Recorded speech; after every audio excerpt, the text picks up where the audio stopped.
عزاداران مظلوم کربلا، ماتمداران شہدائے کربلا، فرش عزائے حضرت سرکار سید الشہداء ہیں،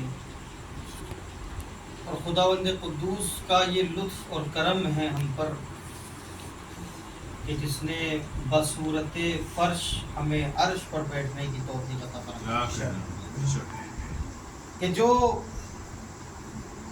ایسی بلندی ہے کہ جو انسان کے مزاج کو بلند کرتی ہے، انسان کے ضمیر کو بلند کرتی ہے، اور انسان کی روح کو خوشبودار اور نورانی بناتی ہے۔ ایک درود پڑھیں گے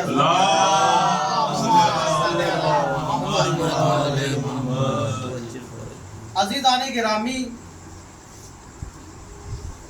مقصد تخلیق کے انسانی ہمیں قرآن نے بتایا، اور اس نے بتایا ہے جو وارث قرآن بھی ہے اور ناطق قرآن بھی ہے۔ عزیزان گرامی، اس نے ہمیں یہ بتایا، قرآن نے اگر چیخ کر کہا ہے کہ میری عبادت کرو، اللہ کی عبادت کرو، اور خداوند قدوس اگر ارشاد و اعلان فرما رہا ہے، تو عزیزان گرامی انسان کی زندگی کا مقصد تو یہ ہے کہ وہ اللہ کی عبادت کرے، اللہ کی بندگی پہ اللہ کے حکم کے مطابق اپنی زندگی کو بسر کرے۔ اور اللہ نے عزیزان گرامی وعدہ کیا ہے کہ اگر تم نے نیک عمل انجام دیے تو تمہارے لیے جنت کی بشارت ہے، اگر تم نے بغاوت سے کام لیا اور میری نافرمانی انجام دی تو جہنم کی اذیتیں بھی تمہیں پتہ ہے، کہ قرآن نے واضح کیا۔ عزیزان گرامی، تو اللہ نے جنت کی بشارت اسے دی ہے جو اللہ کی عبادت کرے۔ بشارت جنت کی اس کے لیے ہے جو اللہ کی عبادت کرتا ہو۔ عزیزان گرامی، جنت ایک انسان کے لیے، مسلمان کے لیے تب ہے کہ جب وہ عبادت کرے، بغاوت کرنے والوں کے لیے جنت نہیں ہے۔ اور عزیزان گرامی، جو خدا کے مقابل میں اتر آئے، اور پھر اتنا بڑا عزیزان گرامی عظیم وعدہ ہے یہ، کہ آپ یہ دیکھیں کہ اللہ اگر جنت کا وعدہ ہم سے کر رہا ہے، قرآن میں جو بشارت دے رہا ہے کہ وہ جنت کے ساری نعمات گنوا رہا ہے، وہ جنت کی ساری اشیاء کے بارے میں، چاہے سلسبیل ہو، کوثر ہو، نہریں ہو، وہ اشجار ہو، وہ محلات ہو، وہ حور و غلمان، جو ساری چیزیں ہو جو اللہ بتا رہا ہے، یہ ان لوگوں کے لیے ہیں جو متقی ہیں، جو متقین ہیں۔ عزیزان گرامی، یہ ان کے لیے ہیں کہ جنہوں نے اپنے سردار کو نہیں چھوڑا ہے۔ کوئی پوچھے سردار کیسے؟ کہ ہر چیز کا عزیزان گرامی اللہ نے اگر متقیوں سے وعدہ کیا ہے، متقین سے وعدہ کیا ہے، تو ہمیں رجوع بھی امام المتقین کی طرف کرنا پڑے گا۔ ہمیں امام المتقین بتائے گا کہ متقی کہا کسے جاتا ہے۔ ایک درود پڑھے عظمت عالم۔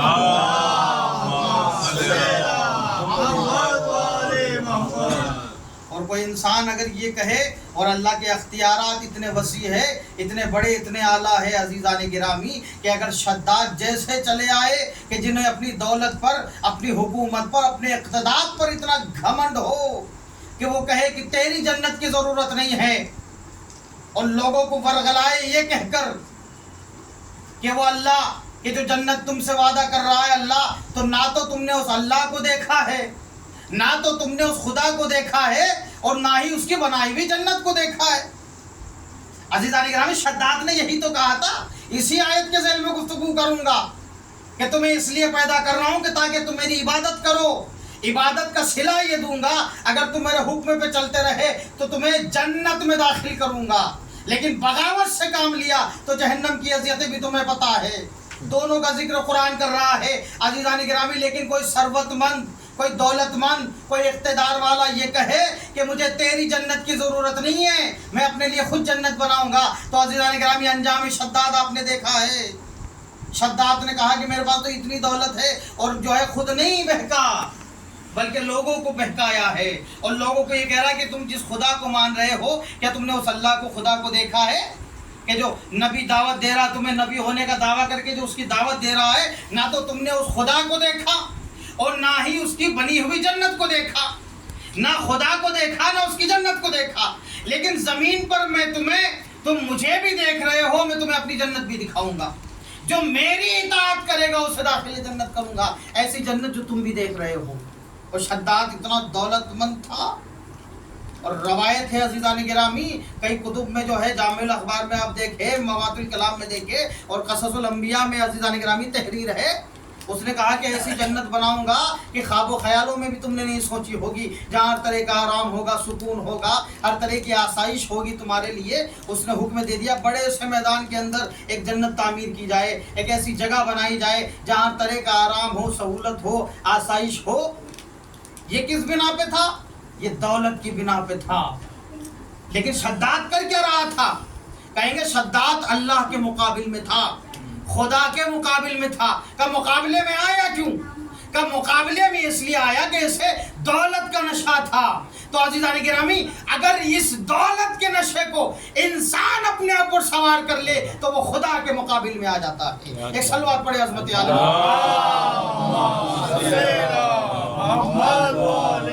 اگر یہ اچھی چیز ہوتی دنیا تو پھر علی طلاق نہ دیتے۔ اتنی لو جتنی ضرورت ہے، بے شک دوائی اچھی چیز ہے، لیکن عزیزان گرامی اتنی جتنی ضرورت ہے، اتنی نہیں کہ تم اس کے نشے میں چور ہو جاؤ۔ حکومت، دولت، اقتدار، قوت، عزیزان گرامی، آپ تاریخ اٹھا کے دیکھ لیں، جتنے بادشاہ خدا اور حجت خدا کے مقابل میں آئے تھے، جتنے خدا جو ہے ان کے مقابل میں آئے ہیں، چاہے وہ انبیاء کے مقابل میں ہو، خدا کے مقابلے میں ہو، یا ائمہ کے مقابلے میں ہو، جتنے آئے یا تو دولت کے نشے میں چور تھے یا اقتدار کے نشے میں چور تھے، یا تو دولت کا نشہ تھا یا اقتدار کا نشہ تھا۔ شمر کا عزیزان گرامی دولت کا نشہ تھا، عمر صاحب دولت کے نشے میں چور تھا، یزید حکومت کے نشے میں چور تھا، شداد دولت کے نشے میں چور تھا۔ جتنے حاکم اہل بیت کے دشمن تھے، یا تو دولت کا نشہ تھا یا اقتدار کا نشہ تھا۔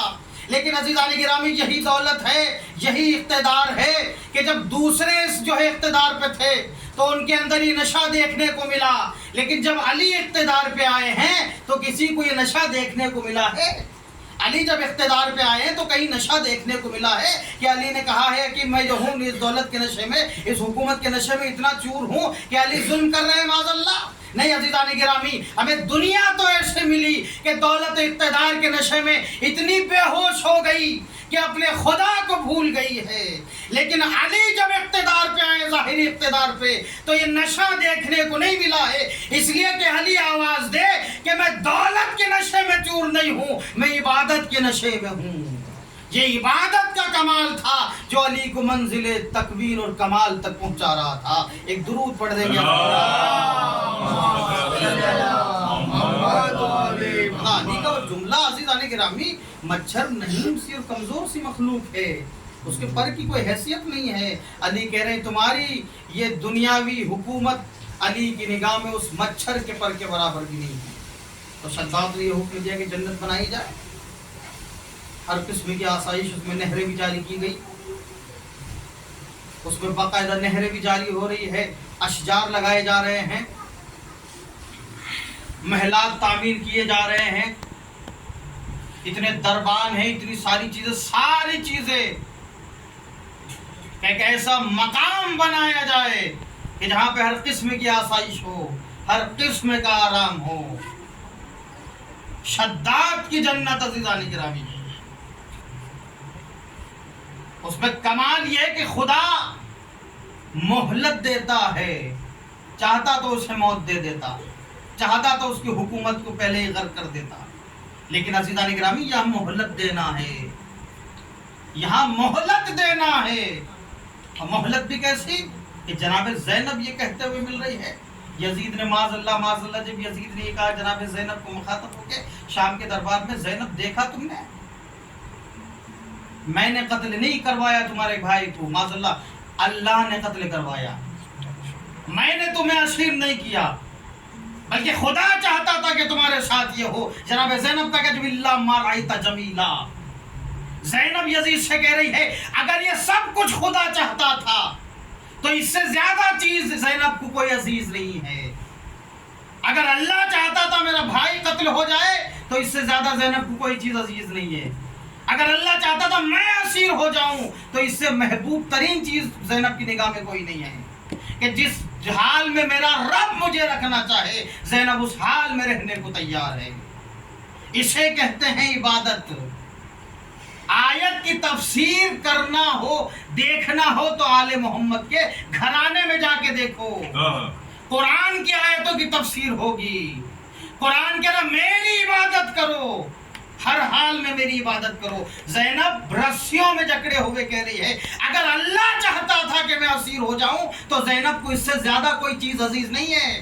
اگر اللہ چاہتا تھا میرا بھائی قتل ہو جائے تو زینب کو یہ محبوب ہے. اگر اللہ چاہتا تھا تو یزید جو حکومت کے نشے میں چور بول رہا تھا, زینب نے کہا جسے تو حکومت سمجھ رہا ہے یہ حکومت نہیں ہے, یہ تجھے اللہ کی طرف سے مہلت ہے. اللہ پہلے ظالم کو ڈھیل دیتا ہے تاکہ وہ کھل کے سامنے آ جائے, لیکن جب شکنجہ کستا ہے تو ظالم یہ کہتا ہوا نظر آتا ہے کہ قرآن نے کہا این المفر, اب بھاگنے کا رستہ کہاں ہے. ایک صلوات پڑھے عظمت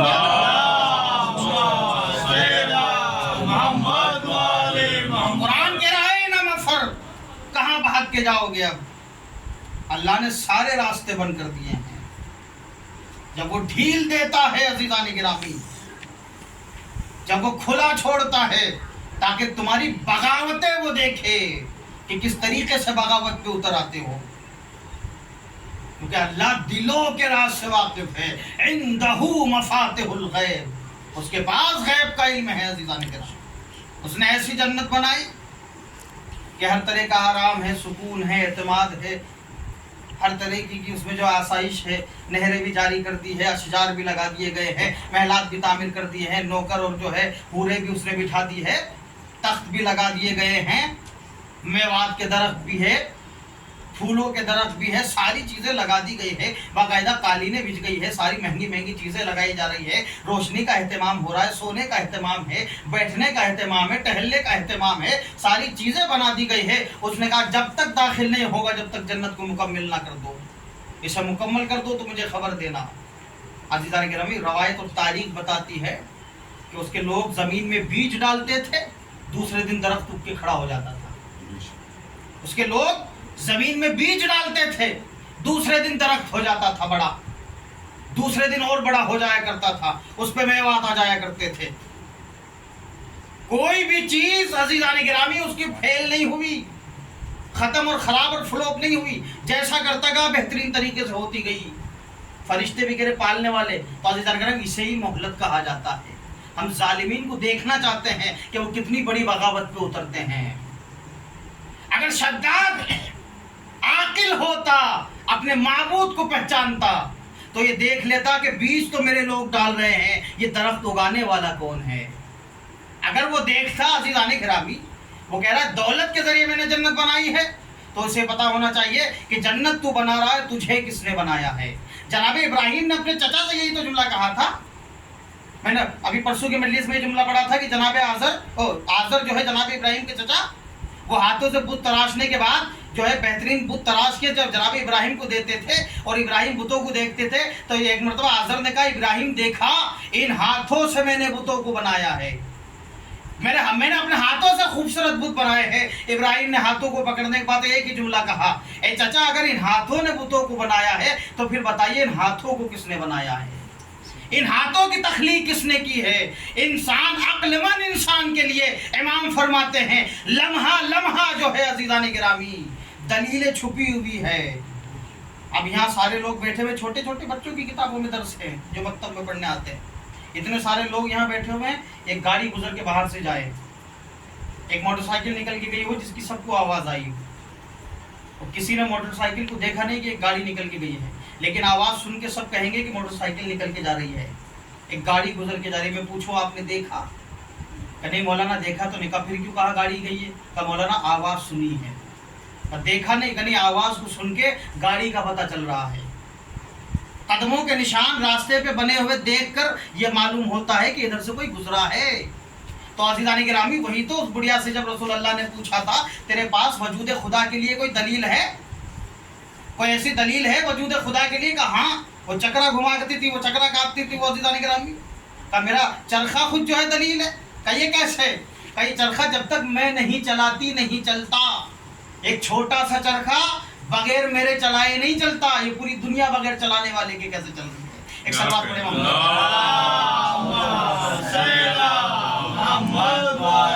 آیت اللہ وحید خراسانی، آیت اللہ ناصر مکارم شیرازی عزیزان گرامی انار کے درخت کے پاس کھڑے ہو کر کئی دیر تک کھڑے رہتے تھے، انار کے درخت کے پاس جو ان کے یہاں لگ رہے تھے، اور دیکھا کرتے تھے لوگ، وہ شاگرد پوچھتا آگا کیا ہوا، اتنی دیر سے آپ اس درخت کو دیکھ رہے ہیں، ان میوات کو دیکھ رہے ہیں، انار کو دیکھ رہے ہیں؟ ہاں۔ کیوں؟ کہ میں اس خدا کی حمد کر رہا ہوں کہ کتنا بہترین وہ خالق ہوگا جس نے اسے بنایا۔ اگر انسان چاہے تو وجود خدا کی دلیل کہیں ڈھونڈنے کی ضرورت نہیں ہے، اپنے آپ کے اندر جھانک کے دیکھو، اپنے آپ کو دیکھ کے تمہیں خالق کا پتہ چل جائے گا۔ اپنے ہاتھوں کی بناوٹ کو دیکھو عزیزان گرامی، قرآن نے کہا نا کہ یہ انسان کے پورے یہ میں نے سب کے جدا بنائے ہیں، جو مر گئے ہیں ان کے بھی آپس میں نہیں ملتے۔ آج تو سائنس نے ترقی کر کے پتہ کیا ہے نا، فنگر پرنٹس کسی کے بھی نہیں ملتے آپس میں۔ آپ کو صرف یہ تعجب ہے کہ سائنس نے اتنا بڑا کمال کر دیا کہ یہ کمال نہیں نظر آتا کہ خدا کی کتنی بڑی قدرت ہوگی کہ کسی کے بھی آپس میں نہیں ملتے۔ اتنے سارے لوگ گزر گئے ہیں، کسی نہ مرنے والوں کے، نہ جو موجود ہیں نہ آئیں گے ان کے۔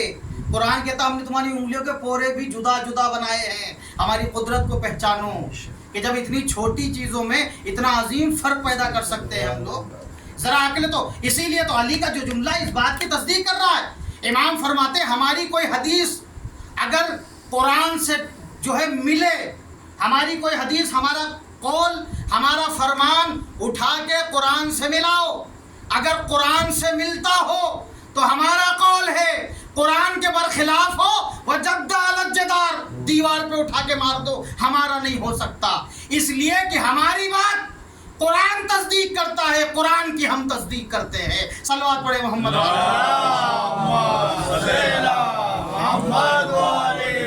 ہم وہی کہتے ہیں جو قرآن کہہ رہا ہے، اور قرآن وہی کہتا ہے جو ہم کہہ رہے ہیں۔ نہ قرآن کا قول جدا ہے ہم سے، نہ ہمارا قول جدا ہے قرآن سے۔ کیوں عزیزان گرامی؟ تو انسان اگر اپنے اندر جھانک لے تو اسے ڈھونڈنے کی ضرورت نہیں کہ میں وجود خدا کی دلیل لے کر آؤں، اپنے اندر دیکھو، یہ سسٹم دیکھو۔ تو اگر یہ خدا کی توحید پر دلیل ہے نا، انسان ایسے ہی پیدا ہوتے ہیں ایسے ہی مرتے ہیں، وہ بڑے بھی ایک جیسے ہی ہوتے ہیں۔ درخت کو اپنی طریقے سے اگنا، چاند سورج کا اپنے وقت پہ نکلنا ڈوب جانا، اس بات پہ دلالت نہیں کرتا کہ کوئی ہے جو نکال بھی رہا ہے، کوئی ہے جو ڈبا بھی رہا ہے۔ تو عزیزان گرامی وہ جو علی کا جملہ ہے، من اعرف نفسہ فقط اعرف ربہ، جس نے اپنے آپ کو پہچان لیا اس نے اپنے رب کو پہچان لیا۔ یہ علی کیا فرما رہے ہیں؟ اپنے آپ کو پہچاننا، اپنے رب کو پہچاننا۔ ہاں، اپنے وجود میں جھانک کے دیکھو، اللہ نے اپنے وجود کی دلیلیں تمہارے اندر پیدا کی ہے۔ ایک صلوات پڑھیں گے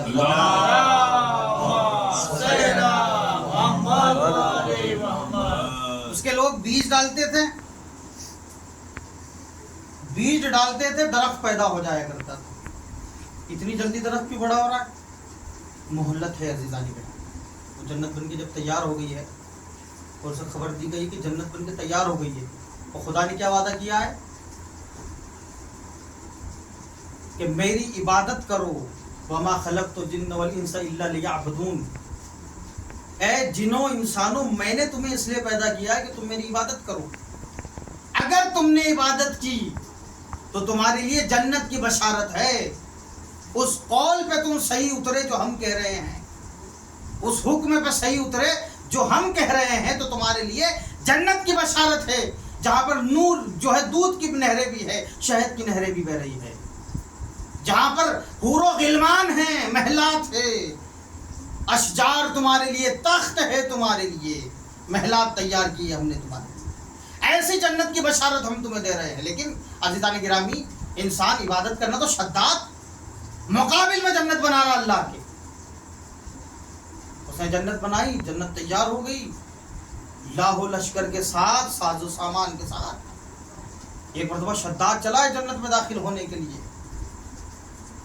عزیزان گرامی, قرآن تو یہ کہہ رہا ہے کہ میری عبادت کرو, ہم تمہیں داخل جنت کریں گے.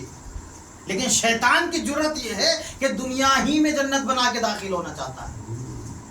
عزیزان گرامی, میں نے کہا نا, اللہ پہلے مہلت دیتا ہے تاکہ تم کھل کے بغاوت کرو, پھر ہم جو شکنجا کسیں گے تو پھر راستہ نہیں ملے گا فرار ہونے کا. پھر تم راستہ تلاش کرو گے کہ فرار کہاں سے ہوا جائے, لیکن تم دیکھو گے کہ سارے راستے بند ہو چکے ہیں. پھر تمہیں اللہ یاد آئے گا, صرف اللہ دکھائے گا. وہ چلا ہے جنت میں داخل ہونے کے لیے. فرشتے عزیزان گرامی, پروردگار عالم, یہ مبعوث ترین بندہ کہ جو تیرے مقابل میں آیا ہے, کہ خود بھی بہکا ہوا ہے, لوگوں کو بھی بہکا رہا ہے. وہ کہہ رہا ہے کہ میری جنت میں سب کو داخل کروں گا اگر میرے پاس آؤ گے. یہ جنت میں داخل ہو رہا ہے خود کی جنت بنا کے زمین پر. تو خدا کا عزیزان گرامی کارنامہ بڑا عظیم ہے. آخری وقت پر وہ شکنجا کستا ہے اور رسی کھینچتا ہے.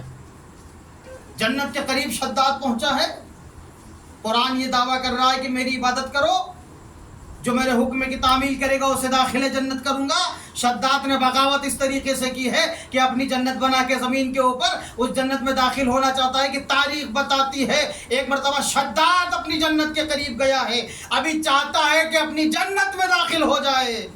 اس نے ابھی قدم اٹھایا ہے کہ اپنی جنت کو دیکھ لے, اپنی جنت میں داخل ہو جائے. ملک الموت کو حکم ہو گیا کہ اس کی روح کو قبض کر لیا جائے اس سے پہلے کہ یہ اپنی جنت میں داخل ہو جائے. عزیزان گرامی, اپنی جنت میں داخل ہو جائے اس سے پہلے اس کی روح قبض کی جائے. روح قبض کر لی گئی, جنت میں داخل نہ ہو سکا. میرے پالنے والے اتنی محنت سے جنت بنائی تھی, کم سے کم اسے تو موت دیتا, لیکن ایک بار اسے جنت میں داخل ہونے کے بعد زمین پہ اپنی جنت تو دیکھنا چاہتا. دیکھ تو لیتا تو عجب نہیں, قدرت آواز دے, جب ہماری اجازت کی بغیر تم اپنی بنائی ہوئی جنت میں نہیں جا سکتے تو ہماری اطاعت کی بغیر ہماری جنت میں کیسے داخل ہو جاؤ گے. ایک صلوات پڑھے عظمت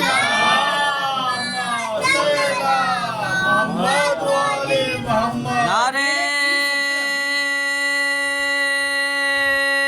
حیدری, حیدری, نعرے سلوات.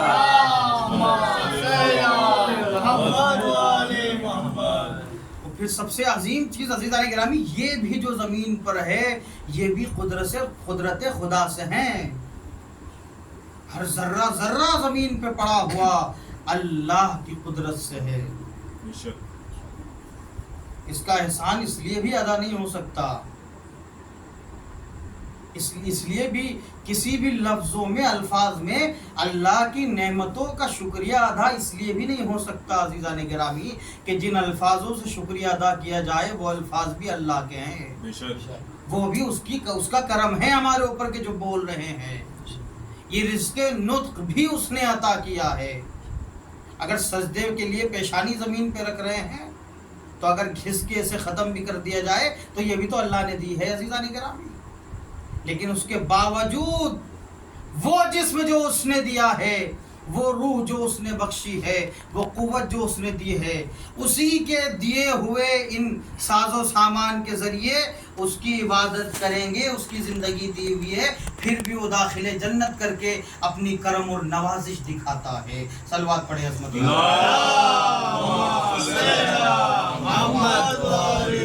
ایسا کیوں عزیزان گرامی؟ ایک چیز جو اللہ کے لیے ہم نکال دیں, ایک مال جو اللہ کے لیے ہم نے اپنی جیب سے نکال دیا ہے, تو عزیزان گرامی وہ جب تک تب تک ہمارا تھا. یہ تو عزیزان گرامی سارے مال اللہ کے ہیں, ہر رزق اللہ کا ہے.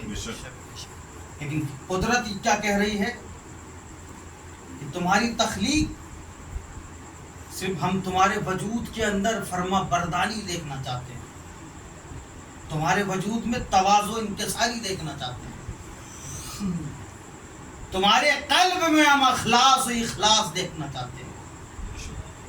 عزیزان گرامی اس نے اسی لیے سرور کائنات کو مکارم الاخلاق بنا کے زمین پہ بھیجا.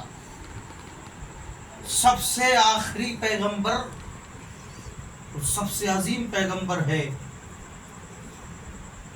کہ جسے اللہ مکارم الاخلاق بنا کے بھیج رہا ہے تاکہ تمہیں سلیقہ اخلاق آ جائے.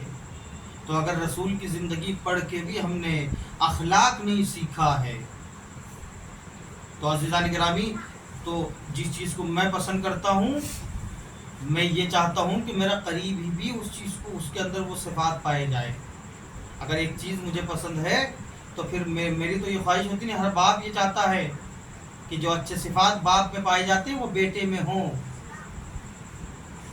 اور عزیزان گرامی، باپ کا فریضہ بھی یہ ہوتا ہے جو عمل باپ کا ہوگا، جو کردار باپ کا ہوگا، اس کے کمال بیٹے میں ضرور آئیں گے. اور گناہوں کے لیے علامہ مجلسی علیہ الرحمہ کا کتنا مشہور واقعہ ہے، جو حرکات و سکنات تمہارے ہوں گے اس کا اثر تمہارے بیٹے میں ضرور آئے گا. ایک سلوات پڑھیں گے.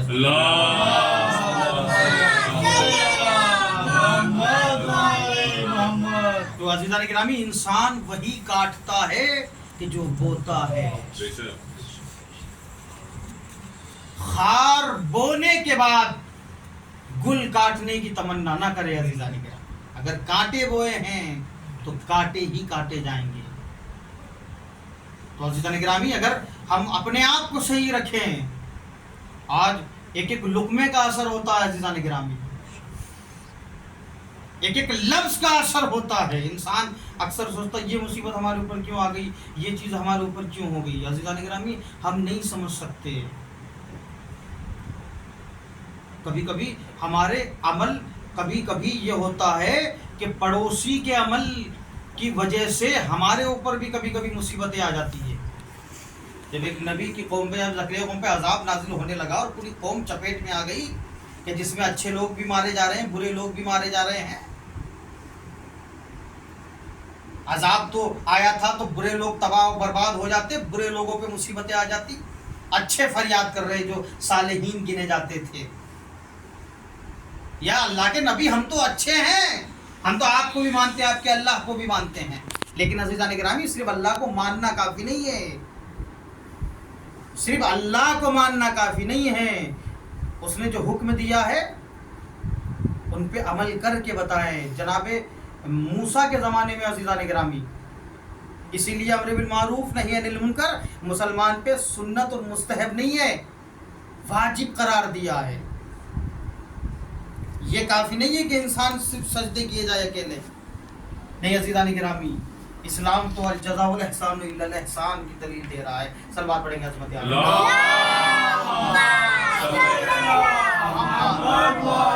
اگر یہ کافی ہوتا کہ ہم نماز پڑھے دوسرے سے کیا مطلب ہے، تو پھر اتنے سارے انبیاء ہی نہ آتے، پھر اتنے سارے انبیاء نہ آتے.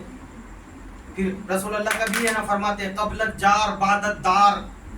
رسول اللہ پھر کبھی بھی یہ جملہ نہ کہا جاتا قبل الجار بعد الدار، پہلے پڑوسی پھر گھر والے. قبل الجار پہلے پڑوسی، بعد الدار پھر گھر والے. اگر تمہیں خیال رکھنا ہے تو پڑوسیوں کو پہلے دیکھو، گھر والوں کو بعد میں دیکھو، اس لیے کہ یہ تو تمہارے پاس ہے. اور ہر انسان اگر یہ دیکھے قبل الجار پہلے پڑوسی بعد الدار، تو عزیزان گرامی مصیبتیں نہ آئیں کبھی. اللہ نے ساری چیزیں رکھی ہے نا، ایک کے پاس زیادہ ہے ایک کے پاس ہے ہی نہیں، تو اللہ نے یہ اس لیے رکھا ہے کہ سب کے معاملات صحیح چلتے رہے. تو مکارم الاخلاق بنا کے اس نے نبی کو بھیجا جناب موسیٰ کی قوم کے اندر. اور امر بالمعروف نہی عن المنکر کی ایسی دلیل ہے، مسلمان پہ واجب قرار دیا ہے کہ اگر کسی کو برائی کرتے دیکھو تو اسے روک کے اچھائی کا حکم دو. نہ تو صرف عالم کی ذمہ داری ہے، نہ تو ذاکر کی صرف ذمہ داری ہے، نہ خطیب کی صرف ذمہ داری ہے، یہ ہر مسلمان کی ذمہ داری ہے. کل ایک جملہ کہا تھا مجلس میں، امام حسین نے مدینے سے نکلتے وقت یہ جملہ کہا، خرجت اصلاح فی امتی. کیوں؟ امام حسین کہہ رہے ہیں میں امر بالمعروف و نہی عن المنکر کو زندہ رکھنے کے لیے کربلا جا رہا ہوں. تو حسین جب چلے امر بالمعروف نہی عن المنکر کے لیے تو پھر ہر حسینی کا فرض بنتا ہے کہ امر بالمعروف کو زندہ رکھے, نہی عن المنکر کو زندہ رکھے, اس لیے کہ یہی بقائے کربلا ہے. تو جناب آپ دیکھیں پوری قوم پہ عذاب آ, اچھے بھی چپیٹ میں آ گئے, برے بھی. وہ اچھے فریاد کر رہے ہیں کہ ان پہ آیا تو آیا, ہم کیوں پھنس رہے ہیں. تو کہہ رہے کہ ساری قوم غرق ہوگی پھر تو تم پہ سب پہ پتھر برسیں گے, کام تو اچھے ہیں, ہم پہ کیوں عذاب آئے گا. کہ تم پہ اس لیے آئے گا کہ تم اچھے رہے, انہیں اچھا کیوں نہ بنایا. کیا تم نے اپنی حجت کو تمام کیا؟ پھر تو انسان کا فریضہ ہے. پھر نہ ماننے کو تو لوگوں نے ائمہ کی بھی نہ مانی, نہ ماننے کو تو لوگوں نے رسول کی بھی نہ مانی, لیکن رسول نے اپنی حجت تمام کی ہے. عزیزان گرامی, چاہے کسی نے علی کو مولا مانا ہو یا نہ مانا ہو, رسول نے ہاتھوں کو بلند کر کے دکھا دیا یہی مولا ہے, یہی آقا ہے.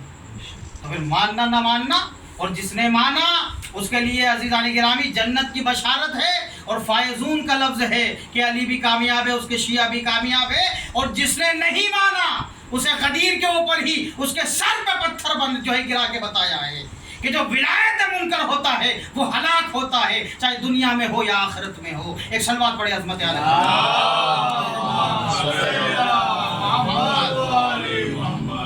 تو عزیزان گرامی صرف یہ کافی نہیں ہے کہ میں سجدے کرتا ہوں, یہ کافی نہیں ہے کہ میں نیکیاں کرتا ہوں. عظیم نیکی تو یہ ہے کہ تم بھی نیکی کرو, اپنے بھائی کو بھی نیکی کا حکم دو. المسلم اخو المسلم, مسلمان مسلمان کا بھائی ہے. المومن مرعد المومن, مومن مومن کا آئینہ ہے. قرآن بھی یہ کہہ رہا ہے عزیزان کرام, قرآن بھی ہمیں حکم دے رہا ہے. حدیث رسول کے لیے المسلم اخو المسلم, مولا کائنات کا قول کہہ رہا ہے نجم العالم میں المؤمن مرعد المومن, مومن مومن کا آئینہ ہے, مسلمان مسلمان کا بھائی ہے.